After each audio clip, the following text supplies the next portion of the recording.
Dude, where are you right now? I'm in. This is my place in Miami, so they're like right off campus. Wow, man, dude, I love it, bro. Oh, all Yeah, the posters, dude. yeah, man. Yeah, I gotta stay in character every when I wake up. So, yeah, you looking at all of them? Yeah. You have Panic at the Disco. You have Kurt Cobain. Is that at My Chemical Romance? My Chem, Rage Against the Machine. We got a Misfits over here, AC/DC somewhere along there, and then there's Black Sabbath. Black Sabbath. Yep. What is the one with all the faces and the characters? That's just all the like hip hop legends. I also have, if we keep going, there's even more posters. London Calling, and then and Fleetwood Mac, man. Dude, I love how excited you got for that. That's great. Oh, bro, Fleetwood Mac is one of my favorite bands, man. My parents loved Fleetwood Mac growing up. Like we had, oh man, so good. Yeah. But yeah, first of all, man, I'm liking the look. I like your hair, man. You grew it out, eh? Growing out, man. Should I just keep going? What do you think? I like it. No, straight on that. I think you look really good right now. Like I like you. Like it's a I don't know. I feel like it's a more laid back look for you. I like it. You seem comfortable right now. That's what I like. I am comfortable. How are you doing? Enough about me. Oh, I love you, man. You and my friend David are the only musicians that ask me how I'm doing. And the boys from Demotional, they do as well. Really? You feel like musicians in general like don't ask enough questions? Good question. I don't think it's anything technically to do with musicians. I think people. I just think a lot of the time, I feel like people are just waiting for their turn to talk, if you know what I mean. It's like a lot of people don't really actually care about connecting with you.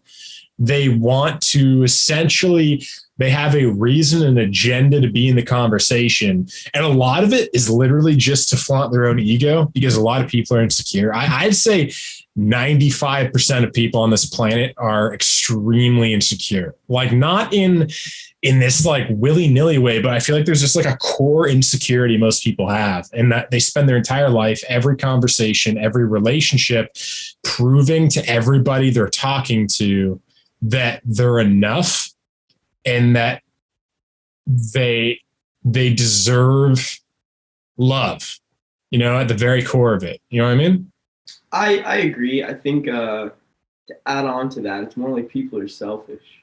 People are more concerned about themselves and everything they're doing, and they really don't care about anyone else and realize the whole fact that you're just an ant on this giant anthill, I know what you mean. And now my question to you, because this is getting pretty deep. This is why I like you, Evan Thomas. But do you think that the selfishness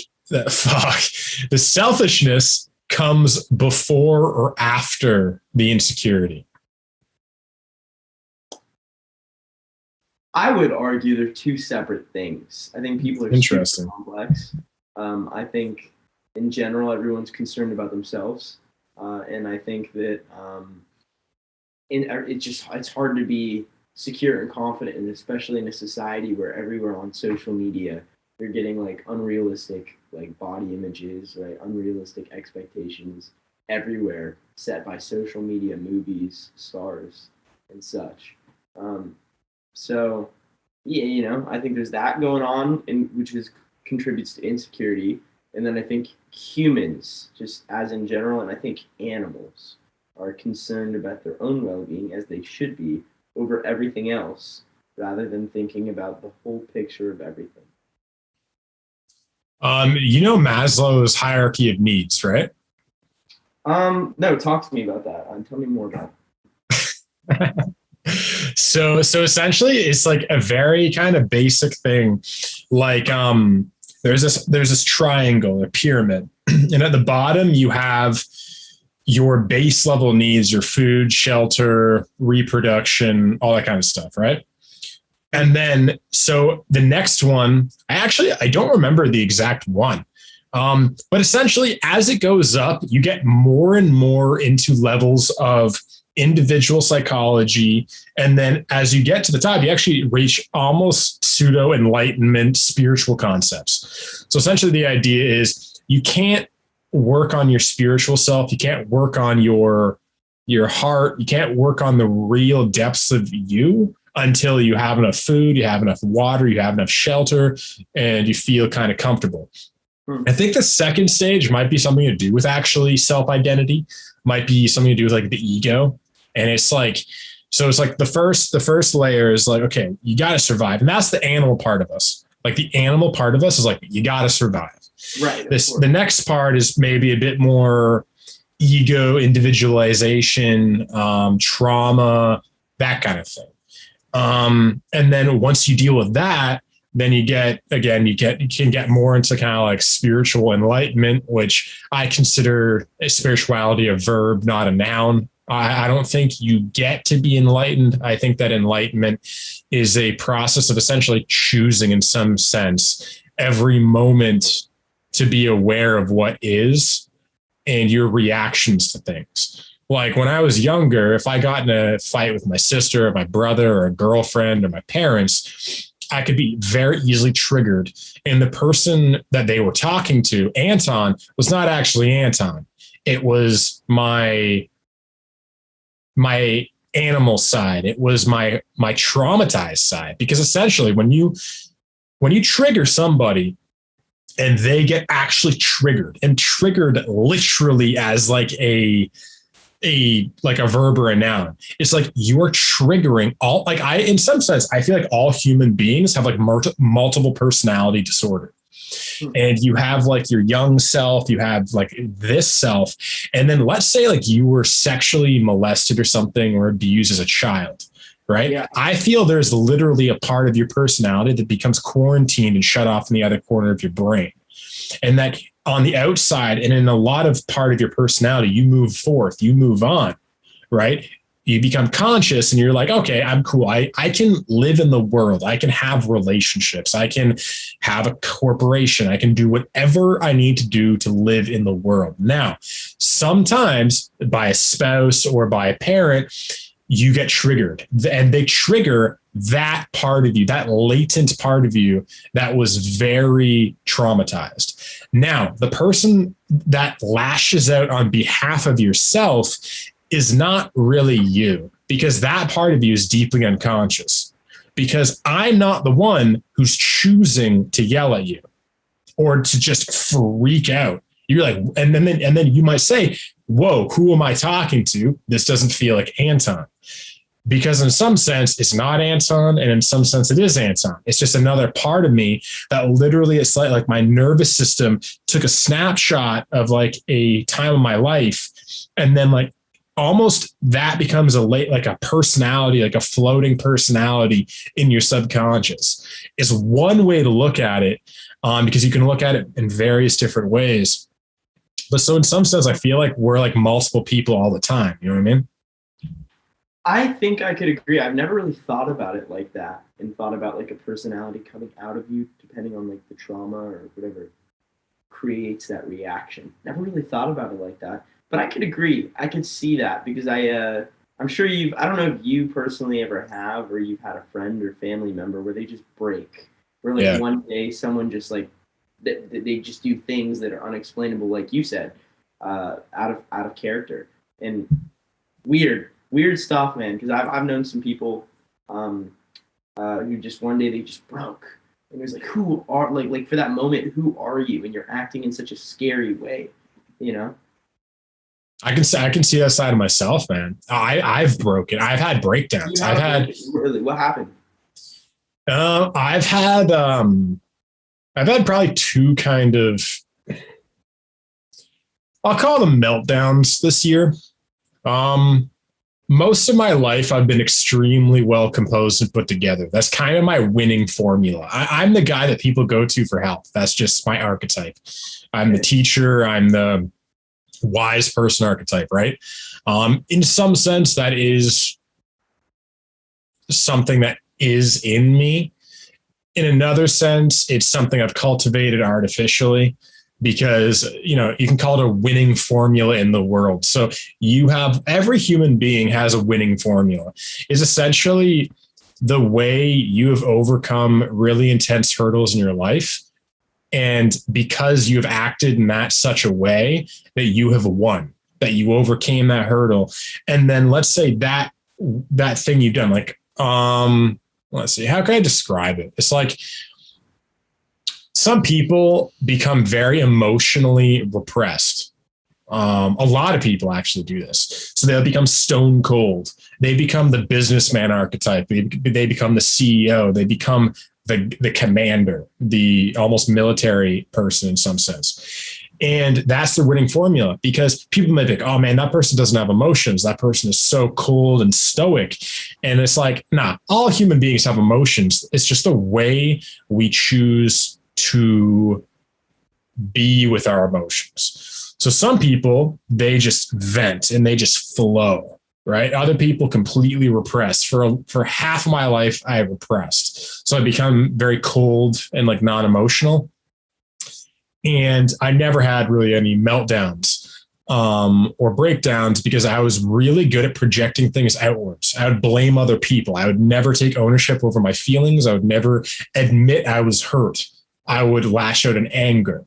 And a lot of the time, when you're in a fight with someone and they lash out in anger, they're actually deeply hurt, even though they'll be like, I'm not hurt. Fuck you. Like, I hate you. It's actually, they're deeply wounded, but they express anger and hurt in very different ways. You have other people where if you're in a fight with them and in confrontation with them, they'll just break out crying, and they'll bring everything inwards. They will start pleading for forgiveness. They'll start going, I fucked up. They'll be inwards. The hurt is the exact same.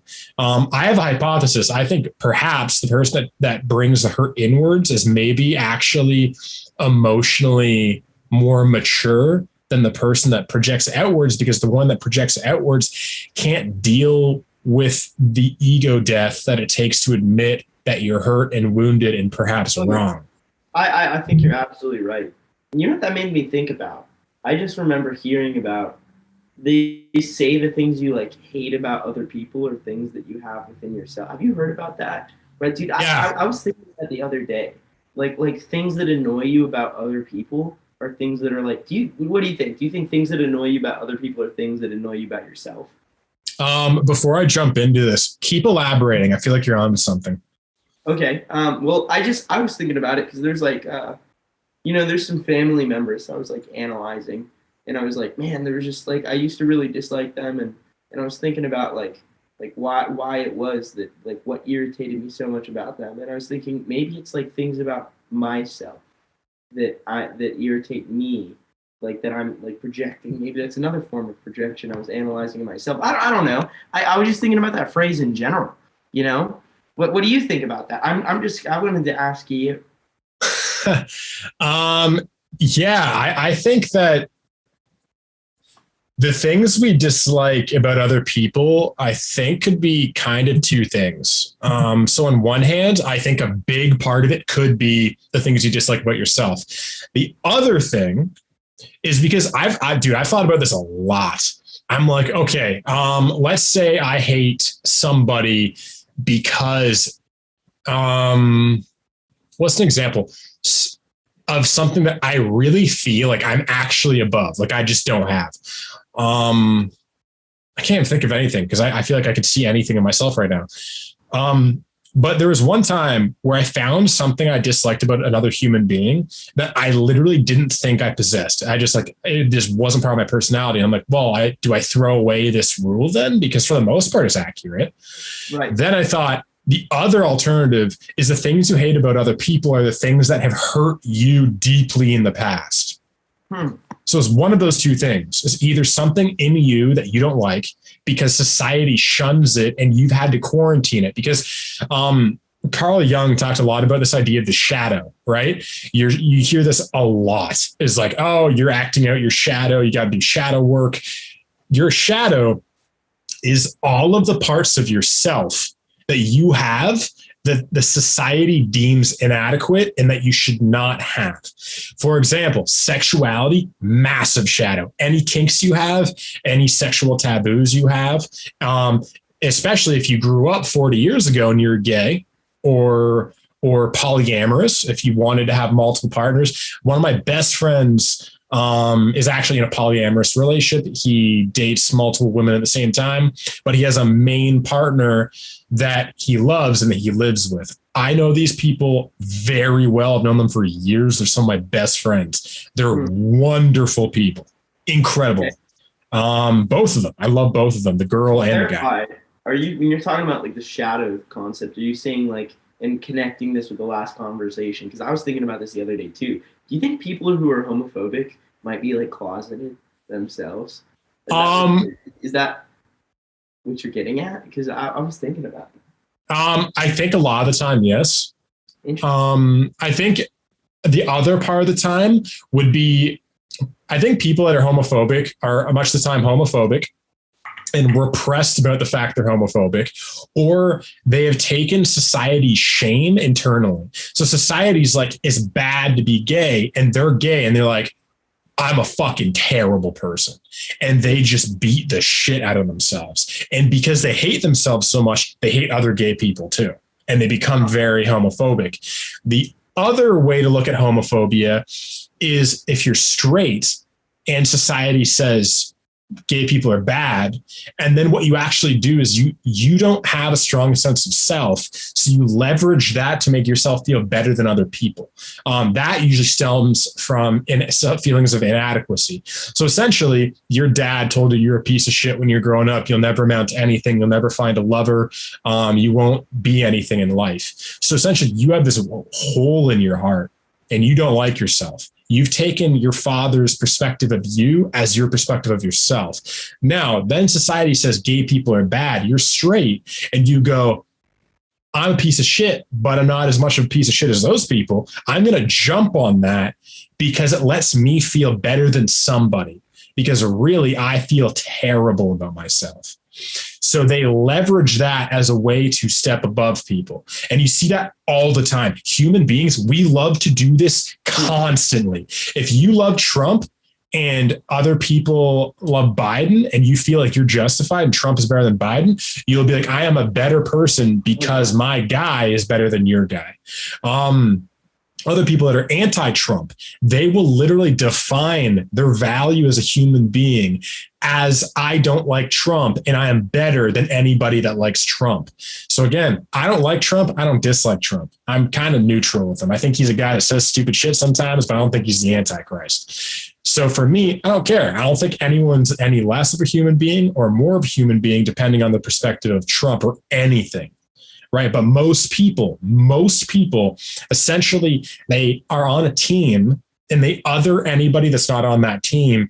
And their hypothesis for living is that anybody on our team is better than anybody on their team. We're all better people. And usually people that fall into that trap are people that actually don't love themselves very much. Right. Absolutely. It just, I guess, and it all does come down to, in my opinion, the combination of insecurity and selfishness, thinking the world revolves around you and that your opinion matters that much, and being insecure, so having a horrible opinion or belief. Yeah, and this is why I asked the question about the chicken or the egg thing with you, because I'm actually curious. I don't know the answer to this. It's kind of my hypothesis that people are selfish because they're insecure, that insecurity actually comes before selfishness. And where I could be wrong in that is Maslow's hierarchy of needs, because if your basic needs aren't met, you have to be selfish. If you don't have water, food, and shelter, guess what? If you see someone eating a pizza, you're going to steal it the moment they turn away. Right. No, you're absolutely right. Yeah. I never really thought about it like that too, man. This man's a philosopher. Part-time podcaster, part-time philosopher. I love it. And the only other thing, and kind of towards your perspective. So your kind of idea in some sense was that a lot of people are selfish, and you're probably not really talking about that physically, like pizza. You're probably more talking about they care about their time more than your time. They care about their emotions more than your emotions, and they just care about themselves more than you. I think, well, for example, if someone doesn't get very much love, if someone isn't told that they're loved, if they weren't loved very much and held as a child, they might literally put their needs ahead of yours, because in some respect, they still have the sense of self as like a child. It's like part of them hasn't really evolved past that level. If someone doesn't love themselves very much, they have a hard time loving you, because they're like, I need to fill this void somewhere. Go on. I feel like you have a point here. Or do you think, just to be a devil's advocate, that a child who has had all the attention and was held would become more selfish because from an early age they learn that they're the center of attention? I don't know. Great point. I think that's all. I think that's also true. Now you can't lose either way. People are just there's no. So here's an idea about that. The person that is coddled and told they're the center of the world, I feel like a void happens in their hearts too. How so? Because I think in some sense they're given the idea and the impression that what matters is materialism in some sense. Like, you almost get this with the prince archetype, like someone who's like a king or a prince or just the son of a billionaire. Essentially, they're told you are better than other people. And in the idea of saying you're better than other people, there's a void that is created between all people, that they actually feel probably remarkably alone, because like you and me, like I look at you as a human being. I'm like, I love Evan, like as a brother, you know what I mean? Just as two human beings. I'm like, I care about this dude. Just like I care about my buddy Christian. I care about my buddy Kyle. I care about my mom. I feel connected to you. In this conversation, I don't feel like I'm above you. I don't feel like I'm below you. I feel like we're two human beings having a heart to heart and trying to understand life. I don't feel lonely talking to you because I feel like we are connecting. Now, if I was raised saying you're better than Evan, you're a better human being than Evan, you have more value, you have more worth than Evan, when I talk to you, I'm not connecting to you because you're below me. You're an ant. You're an insect. You are an animal to me. You are below me. And therefore, aren't I remarkably lonely 99% of the time? Because not only am I being told I'm better than every other human being on the planet, my parents probably not telling me that we're on the same thing either. They're probably above me and they probably control me, and they force me to do certain things in my life. They force me. They make life choices for me. They probably don't give me very much freedom. They probably don't give me very much love to be like, if you fail, if you're not enough, that's okay. So in some sense, I feel like those people, yes, they are told that they're the center of the universe, but I feel like they still have a profound insecurity because of that. Saying that, yeah, being told that you're the center of the universe gives you a profound sense of loneliness. What are your thoughts on all of that and everything I was talking about? 100%. I think that's it's kind of interesting because you can think about celebrities who feel like they're so lonely in their position of power, surrounded by people, but it's because the center of the world is giving them attention. So like their world has dramatically changed. So how could they not feel lonely if everyone is always giving them attention and they're not allowed to reciprocate it? Or when they try to, attention immediately gets reflected back to them, which is an interesting theory. And I think could go either way. Celebrities say they feel lonely because they get so much attention and they have this, they lost their sense of reality, or they still have a sense of reality and they just recognize that their attention is like a stream of water coming towards them that you can't fight back. Just elaborate on the second point. That's really interesting. Yeah, I was just thinking about how, all right, so for example, in my life, I've had this weird change as I've been blowing up more and more on TikTok, social media, and all of that, where it feels like a lot of the people I was like sort of friends with, immediately when I approach them, the first thing I hear is, "Congrats on the success! Yo, it's so sick that you're doing that." And immediately the conversation has become that. I don't have a choice. It's like, I wanted to just talk about life. I thank you. We could talk about something else, but the conversation has become a steady flow of, we're going to talk about your career and we're going to talk about how good it is for you. And that's it. And it's like, and that's nice. Don't get me wrong. It's a lot better than not having a career, but it is interesting that I can't even, with a lot of people, I feel like I can't even have human conversations anymore if they've already recognized me from TikTok and all that. It's because all they see is this image of me. And I imagine, and I'm like, like 200,000 on TikTok, 20,000 on Instagram, right? I can only imagine what that'll be like when it's like 200,000 on Instagram, 2 million on TikTok, right? The whole flow just becomes worse and worse. And that's why generally I started becoming friends, like influencers and people who understand that a lot better, because it's like we can actually just talk about other things other than, it's like the people who are doing this too. You can have like conversations about like other things, but in general, a lot of the people who like barely know me are the ones who are just only talking to me about my career, which is nice. Like, I like that, but there's other things to talk about in life. So I just imagine this on my small scale. When it gets 20-fold, like, think about the world of difference and imagine years of having that much attention as a celebrity. I think number one, it can drive you a little crazy, which we see a lot with a lot of the people out there. And then number two, it's like, man, I can't imagine when you get bigger, people even want to talk about anything other than, your career. That you said that really well. Yeah, that's really well articulated.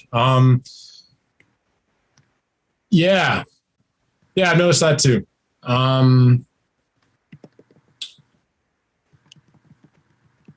One thing I've noticed is that since I became like a YouTuber and, I got some success, like on my other channel, I got like 30,000 subscribers, but I think I got to like 32,000.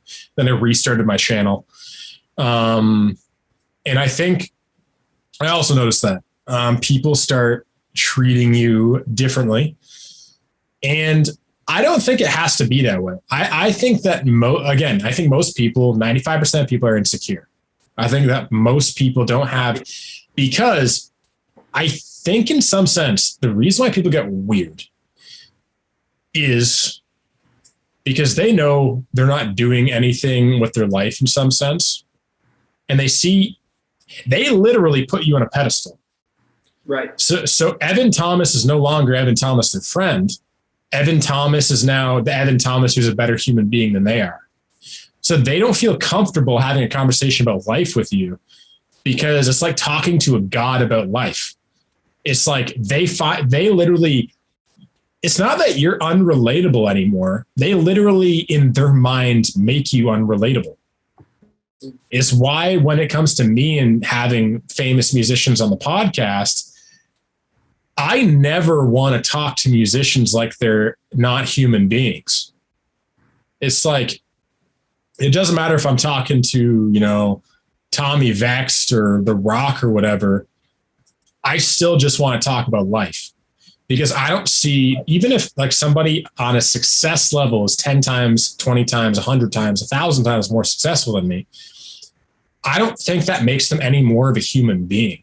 I don't think that any that makes them any different than me, because the fact that like with you, I don't see you any better, any worse, because like, let's say you get to like 30 million let's say when you get to like 2 million subscribers or followers on I'm like, Evan's no different at all. His DNA is not changed. Nothing. His physiology is not changed.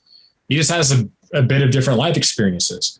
Can I still relate to that? Yeah, in some ways. Let's say I'm not even a YouTuber. Let's say I'm just a normal person working at a factory. It's like, can you find a way to relate to Evan as a human being just on a different level? It's like, okay, at the gist of it, he's facing his fears and being noticed for taking courageous steps. Okay, in what ways have I taken courageous steps? And in what ways did I get noticed for that? You can find, because all communication is connection. Because let's say we're just two normal people having a conversation about a football team. The conversation only flows well if we both can relate to something about that football team. If I know nothing about football and I don't know anything about that football team, even if we're both factory workers, we can't relate on that level. Right. It's like every conversation is on the basis of what you relate to. And it's just the thing is, when you get famous, other people, that clouds their judgment. All they see is that. Yeah. And they're like, oh, I can't relate to that, so I can't relate to him on anything. It's like, no. Maybe you can't relate to him on that, but I guarantee you can relate to him on 99 other things or 99% of other things. And it's, I think people just lose track of that, you know? Oh, they totally do. They totally do. Interesting. Yeah. I'm with you on that. People bring that up a lot. Just numbers, you know, people are just concerned about that. And you know what? This has been an interesting conversation because everything wraps right back around to insecurity and selfishness. People. Exactly, man. But we got what, 10 minutes? Yeah, we got 10 more minutes. So. All right, bro. Tell me. Go on. Yeah. No. You go on. I was gonna say. Tell me about your new song. Obviously, you can't tell me very much about probably the specifics of it, but describe the theme of it. Describe maybe what it sounds like as an idea, kind of thing. Yeah. Where'd it come from? I got a new song coming out. No Place Like Home is what it's called. And it's about basically, you know that phrase like "no place like home" from Wizard of Oz. I took that, flipped it around. It's no place like home that makes you feel irrelevant. And I wrote a song about I hate my hometown, the classic pop punk spin on it. You know, I did my own spin on it because I've had some negative experiences in my hometown, and I was like, dude, this town is there's some good things about it, and it's not all bad, but high school was horrible. People post high school are still horrible, so you know. Out with the hometown, write a song about it. So, yeah, that's coming out soon. Teasing that on TikTok. Just trying to get a viral video with that. If I can get a video like that, then it's time to release it. So that's my plan. What does it sound like? Does it sound the same as Pull the Plug musically? Is it different? Sure. It's more pop punk, more Green Day-esque. I think is heavier than, and this is a little bit lighter, and it's a lot more fun. So I'm trying things out. I tried Where'd You Come From? I released between Pull the Plug and this song. And that was a little bit more fun. I got another fun one. But I in the middle of releasing this and through the process, I'm like, I think people like the edgier sound more. So I think this might be the last time I'm going to do something very bright, upbeat. So enjoy it while you have it. I might start moving towards an edgier sound. I think that's what people like the most. I hear you. Now the obvious question is, what do you like more? Dude, edgier. I think I've always been attracted to dark things, edgy things. I mean, my room, my style of clothing, everything about me. I love Tim Burton, dude. Tim Burton films are my favorite films. And then Nightmare Before Christmas, man. Sweeney Todd. Yeah, Corpse Bride is one of my favorites. Corpse's Bride is a great movie, man. I'm a huge fan of claymation and animation, man. I'm with you on that. Like Sleepy Hollow, all that shit. Yeah. Oh, me too. I love those movies. And I love horror. Dude, horror movies are literally my favorite genre of movie. So I'm just into dark things. I'm not quite sure what it is about me. And I think that's that, dude. That's a conversation for another podcast because we could really dig into I think that usually has to do with trauma. Yeah, I think it's a lot of the time repressed. I feel like it's a lot of the time feeling like you're unable to express negative emotion And so you express negative emotion through a surrogate like music. Like, for example, me, I love dark shit too. Fucking love dark. Like one of my favorite video game series, like Bloodborne, Dark Souls. Like I love dark shit, man. Witcher 3. Like I love dark shit. And I like Tim Burton, Henry Selick, Neil Gaiman. Like, man, I love graphic novels. I love like The Sandman. I love Swamp Thing. I love like Alan Moore, like V for Vendetta, like Batman, the Batman trilogy, like the dark Batman stuff with like Tim Burton that he did with like the fucking Penguin, and how terrifying Joker was when I was a kid. And like, I love that shit. And I was constantly like asking myself, I'm a really upbeat, loving, fun-loving dude, very heart-centered guy. Why do I like fucking metal music and like screaming and darkness? And it's like, I had a very unhealthy relationship with negative emotion. I felt like I felt shameful and guilty that it was part of me, that I felt like I wasn't able to express it. And in my side of things, I felt that my way of expressing it was through extremely angry stuff and dark stuff. And I became attached to it. I love it. I love pain in some sense. Like I love the expression of pain and vulnerability. Some of my favorite bands like Five Finger Death Punch, like all of the slow songs are just about pain and about suicide and depression. And part of me is like, other people are like, oh, how does that not get you down? I was like, it gives me life. It's like the one thing that's real in the world when everything feels so fucking fake and bullshit, you know? Totally. I usually, most of my TikToks, that's the videos I kind of make. It's like parodying like that, like emo music, and then being such a happy person. Right. I mean, that's originally what Pull the Plug was about.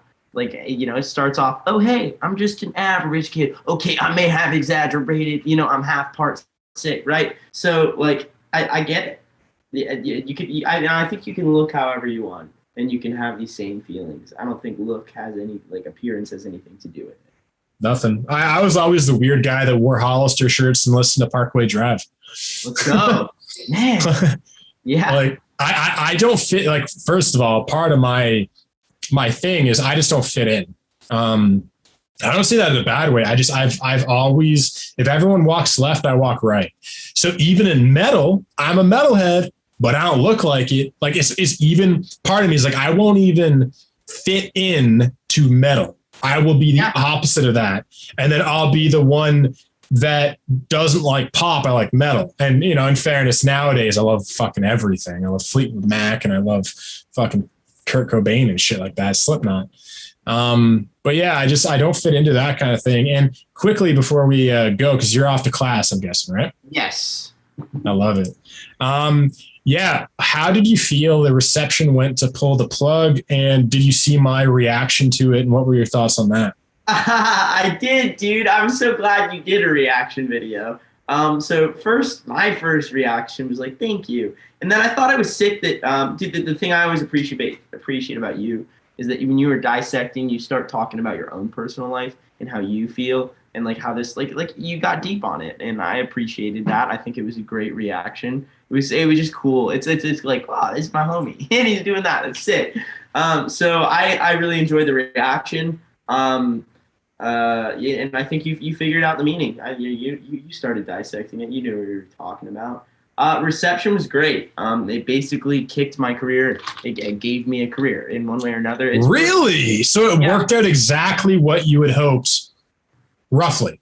Roughly. It basically, I was at a point where no one was listening to me and I didn't have fans. Now I have a movement and we have like fans and like I've realized that like I'm not, and this is a whole nother, man, there's so much we have to talk about. But I don't even want to like, I don't know if I want fame, a label or any of that. I think the coolest thing is right now I've created a Discord server where I have all of my fans together and they all vent about their mental health. And we are talking about that all together. And in one way or another, people are saying it's saving their life. And I was like, wow, I have more power as an artist than I ever thought I did. So, and it all came from starting with that song. Like we've built this movement, and I'm telling you, one day this will be a huge movement. And I think that if we keep the direction we are right now, where people could just openly all talking about their experiences, helps people realize that they're not alone in how they're feeling.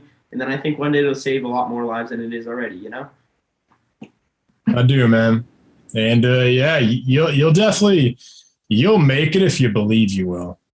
Absolutely. I believe I will. So I look forward to seeing you at the top, you know? No, you'll make it, man. You definitely will, man. You got, I don't want to say you have talent because I feel like that's cliche. You got because talent. because like even at the same time, it doesn't take talent to make it big. You know, we all know pop stars, we know artists that I'm like, why are you so popular? Yep. And so first of all, you have, you know, more talent than a lot of, you know, pop stars. So talent's not an issue. The biggest thing is just like, yeah, relatability. You also, I feel like you have a good feel for marketing. I feel like you have a good, you have a good feel for like, not all people have the ability to trend. I think that there is literally a thing like Corey Taylor of Slipknot knows how to trend. He knows how to say controversial things that get him spotlight. I feel like you kind of have that part of you. And, you know, obviously like anything, don't abuse that. And I know you won't. Even if you do like this thing is about judgment. It's like, even if you do, that's fine too. It's like everybody figures out their line in the sand. Like I figured out my line in the sand by taking advantage of people, you know, by like, you know, partially what I value and how I price the things I price is I figured out what are people willing to pay for this. Yeah. I charged that. And then it went, okay, is it actually worth that much? No, I actually don't think it is. So then I pulled back on it. But it's like you have to push the envelope. You have to find that edge to figure out where your integrity is, because your integrity is on that ledge. And I know you have to get going in a second. So any last comments on that before I allow you to shamelessly plug where people can find you? No, I just want to thank you, dude. I always love talking with you. And it's just cool that basically it's not an interview. It's just me talking with you. Yeah, we just get deep for no reason, but for a reason. I love it. So, yeah, dude, thanks for having me on here. Man, my pleasure, dude. Yeah, man, I enjoyed the last one a lot, and I actually enjoyed this one more.